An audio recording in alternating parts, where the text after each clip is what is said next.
Oui, mais quand on observe certains, c'est que le temps presse. Le calendrier, il est là, il n'attend pas, il faut y aller très vite, etc. Est-ce que précisément, en faisant de la résistance comme ce que nous observons à Djougou là, à la fin, c'est pas comme combattre le vent, c'est pas Don Quichotte ça. C'est déjà la question que c'est pas évident, c'est pas évident. Ça aura des faits lorsque... Parce que ça, c'est déjà une manière de contester les résultats à Djougou. Le fait de refuser d'aller s'enrôler, parce qu'on a envoyé des gens qu'on ne connaît pas du tout, et on a rejeté les fils qui sont capables de contrôler un peu les choses. Djougou est en train de lancer un signal très fort. C'est un message à prendre au sérieux. Pour ceux qui font cette marche forcenée de la Lépi. D'accord. Une Lépi au forceps, c'est ce que nous disons depuis de longs mois maintenant. Mais est-ce que le risque de la Lépi, c'est pas précisément, je dis le risque, le danger pour la Lépi, c'est pas précisément ça, cette politisation à outrance? Parce que l'arrière-pensée ici, c'est qu'il n'y a qu'un camp, à Djougou, qui contrôle la Lépi, qui la met en œuvre jusque-là. Est-ce que le risque, c'est pas une politisation à outrance, François Messant? Non, mais c'est clair. Il y a d'abord le danger, d'abord la politisation à outrance, mais surtout cette volonté effrénée d'aller au bout sans prendre en compte les difficultés qui sont en train de jalonner le parcours de ce processus-là. Parce que vous prenez les différents départements du pays, il y a des citoyens qui n'ont pas pu se faire enrôler.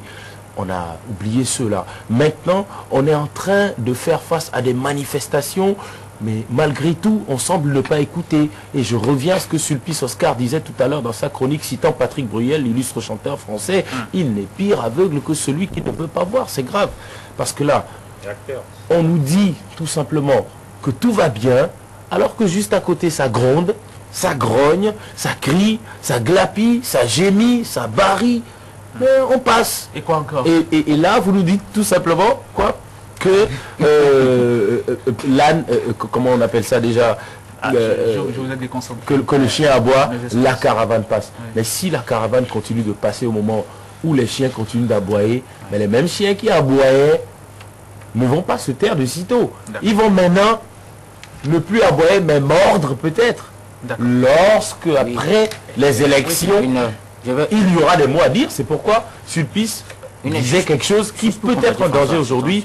Le fait de refuser le processus actuel peut être déjà une marque de future contestation dans certains départements et dans certaines villes comme Djougou. Il faut prendre en considération ces signaux. Il faut faire économie de contestation. Ce sont des signaux forts. Cette affaire qui consiste à parler toujours de caravane qui passe quand le chien aboie, le danger est simple. Le chien va entrer dans la caravane.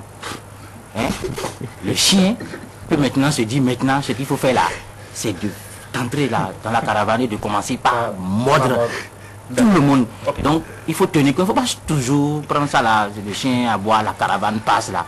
Le chien peut empêcher la caravane de passer. Oui. Chers amis, moi je pense qu'il a été décidé qu'on irait aux élections avec la Lépi. Vous parlez de convocation de corps électoral, je pense que c'est lié. Personnellement, je pense que c'est lié. Et il a été décidé qu'on irait aux élections avec la Lépi.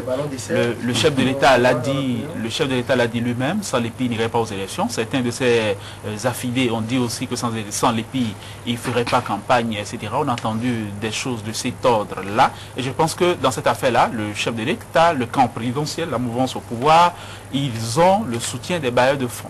Et je pense que cette affaire-là a définitivement échappé à ceux qui font grise mine, à ceux qui ne sont pas très contents.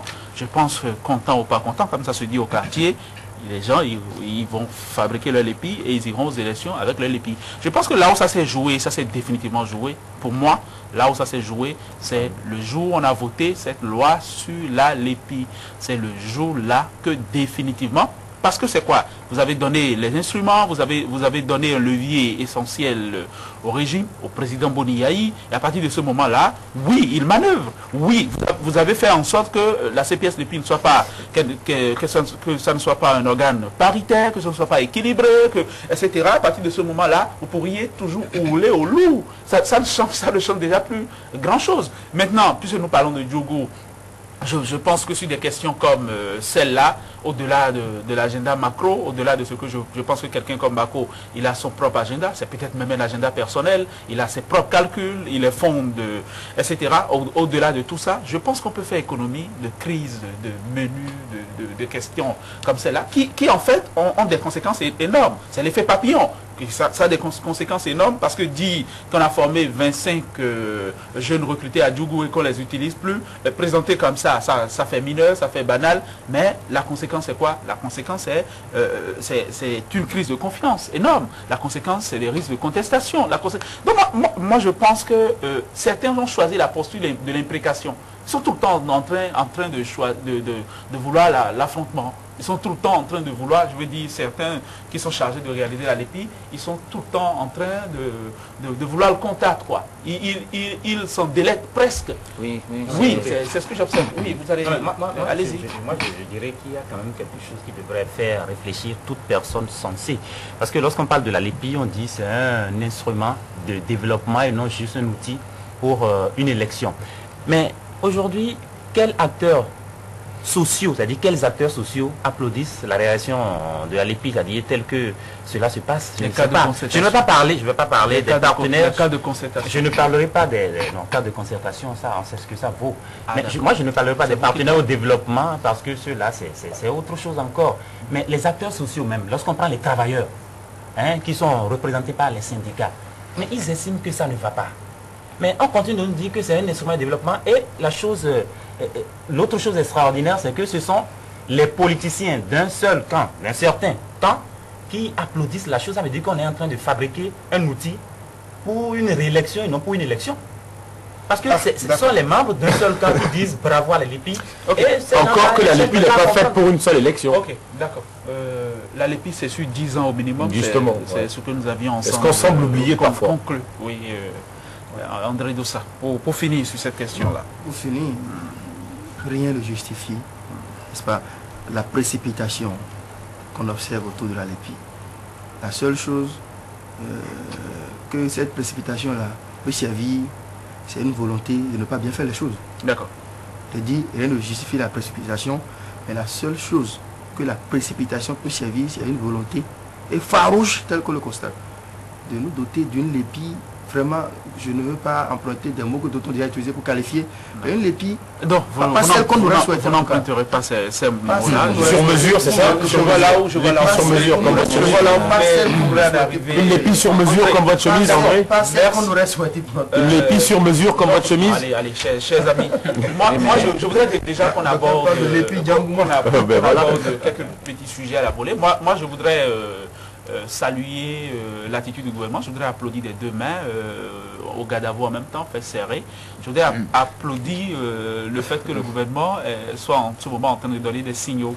C'est comme si le gouvernement avait gagné en lucidité. On annonce que le gouvernement s'apprête à renoncer à cette décision de mise en consommation systématique des produits en transit vers le Niger, une décision aux effets inhibiteurs. On en a longuement parlé ici et je me réjouis que le gouvernement soit sensible, mettons, au plaidoyer que nous autres, nous sommes fait l'objet, enfin, le devoir de faire ici, parce que c'est de quoi il s'agit en définitive. Il s'agit d'intérêts généraux, il s'agit d'intérêts de la nation.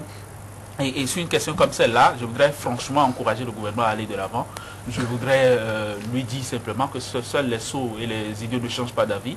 Le fait même de réaliser que c'était une erreur à 10 000 milliards de francs CFA et de vouloir corriger le tir, je pense que c'est positif. Il faut aller dans ce sens-là et désormais il faut réfléchir pas 2 ou 3 fois avant de prendre la décision. Oui, c'est ça qui est important.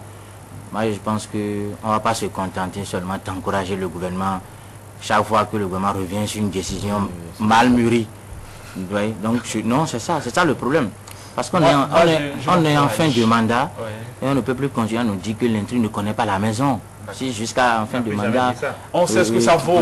Non, donc je dis, d'accord, c'est une bonne décision de revenir sur une décision mal mûrie. Oui, d'accord. C'est une bonne décision. Mais il ne faut pas répéter ça. Parce que le gouvernement nous a habitués à revenir sur des décisions mal mûries. Mal mûries. Oui. Mais parce qu'après avoir pris cette décision-là, il y a eu des conséquences avant qu'on ne revienne en arrière. Donc c'est pas bon de prendre des décisions. Parce que c'était complètement inutile cette crise-là. On n'avait pas besoin d'en arriver là. Qu'est-ce qu'on a gagné finalement? Qu'est-ce qu'on y a gagné? Si vous rentrez dans une maison pas effrayée et que vous ne savez pas comment la maison fonctionne, c'est normal que vous reveniez chaque fois sur des décisions. Alors, lorsque vous revenez sur des décisions dont les conséquences sont incommensurables et ont déjà commencé, ben, bon, qu'on vous encourage, bon, je ne sais pas si... Parce que le il vaut mieux ici, c'est qu'une décision dont les conséquences étaient prévisibles. Justement, je dis, décision oui, dont les c'est conséquences bon déjà qu'il y ait cette lieu Il y a des signaux en ce moment. d'espoir, d'accord, c'est bon pour l'économie du pays parce que ça sert à rien d'avoir un port sans des clients, sans des bateaux, sans des investisseurs, des importateurs, et des transporteurs aussi surtout. Très bien, on a donc essayé de tuer la poule aux œufs d'or, heureusement c'est pas arrivé. Encore que ces œufs ne sont plus en or depuis quelques années. Oui, oui. Non, moi, mon inquiétude, ce n'est plus la réexportation, c'est les questions, les appréhensions exprimées par un certain nombre d'organes de presse ce matin, c'est-à-dire, est-ce que nous allons aux élections? Comment nous allons aux élections? Quand est-ce qu'on va convoquer le corps électoral? Comment et comment? Est-ce qu'il n'y a pas de manœuvres pour reporter les élections? Voilà encore une autre question. Ce sont là, moi, mes inquiétudes. Les faux ballons d'essai que les gens envoient dans l'opinion, ça ne sert à rien, ça n'arrange pas notre pays.